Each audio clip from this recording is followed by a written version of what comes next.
அதை நான் கடைசியில் பேசுகிறேன். உங்கள் எம்எல்ஏ என்ன பேசுனாரு, கிழிச்சாருப்போம். அவர் இங்கே ஒன்று கிழிக்க காட்டோம். விளாத்தி குளத்தில் நான் கிழிச்சேன். இந்த சிவஞான ஒருத்தர் நாங்கள் கொண்டு வந்தோம், எங்கள் ஆட்சியில் கொண்டு வந்த சொல்கிறது கூட தெம்பு இல்லை, திராணி இல்லை, துப்பு இல்லை. ஏன்னா செஞ்சாதானே சொல்ல முடியும். ஆக அந்த 17ஆம் தேதி நடத்த முடியலை. சரி 16 நடத்துவோன்னு பார்த்தா மழை. சரி மழை பெஞ்சா விவசாயம் செழிக்கட்டுன்னு பார்த்தா இந்த ஆட்சியில் விவசாயம் ஒன்றும் செழிக்கிற மாதிரி இல்லை. விவசாயிகள் பாடு பெரும்பாடாக இருக்குது. இன்றைக்கி டெல்டா மாவட்டத்தில் தண்ணீரில் தான் மிதக்கும். டெல்டா மாவட்டம் இப்போ இன்றைக்கி கண்ணீரில் மிதந்துட்டுருக்காங்க விவசாயிகள்லாம். ஆக அந்த நிலைமையில் அந்த கூட்டம் ஒத்தி வைக்கப்பட்டு தூத்துக்குடி மாவட்டத்துக்கு வடக்கு மாவட்டத்துக்கு ஒரு பொதுக்கூட்டம் தான் தலைமைக்கழக அறிவிப்பு. சரி அது எங்கே நடத்தலாம்?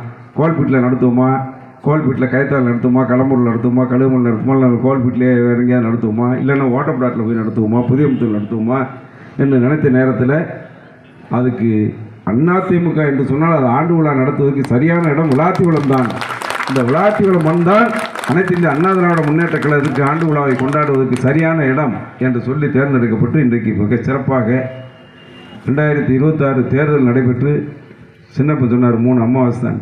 நான் சொல்கிறேன் இன்னும் 150 நாள் தான். அண்ணன் எடப்பாடியார் தான் தமிழகத்தின் பொற்கால முதலமைச்சராக மீண்டும் வருவார்.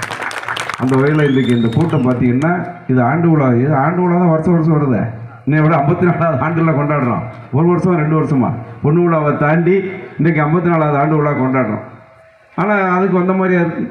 இன்றைக்கி மக்கள்கிட்ட பார்த்தா மக்கள்கிட்ட இருக்கின்ற ஆர்வம், எழுச்சி, அங்கே இங்கே உட்கார்ந்துட்டு இருக்கிற மக்கள்